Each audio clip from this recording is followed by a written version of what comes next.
Daudz laimes arī no manis Latvijas televīzijai un milzīgs paldies, protams, arī skatītājiem, kas ir kopā ar LTV. Mēs sporta studiju noslēdzam ar naivu jautājumu, un šoreiz tas skan sekojoši, vai Luka Banki vadīs Latvijas izlasi novembra kvalifikācijas spēlēs.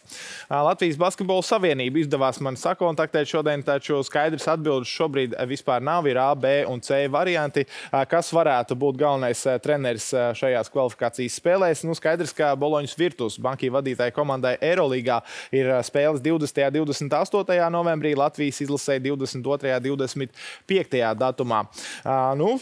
Piemērs Turcijas izlasē. Tās galvenais treneris Ergins Atamans salīdzinājis atkal šo absurdo situāciju, ka Eirolīgas spēles sakrīt ar FIBA izlašu logiem un ir jāizdomā, ko tu vēlies pārstāvēt, vai savu Panathinaikos Eirolīgas vicelīderi, vai tomēr Turcijas izlasu, un, protams, viņš izvēlas Turcijas izlasu, ar ko Rīgā nākamgad vēlas izcīnīt medaļu, un viņa fokus būs un galvenā prioritāte Turcijas valstsvienība. Kā būs Lukas Banki gadījumā, to mēs pagaidām nezinām, un kā jau minēja, Basketbola savienība nevarēja nokomentēt, vai prioritāte būs izlase vai Boloņas klubs.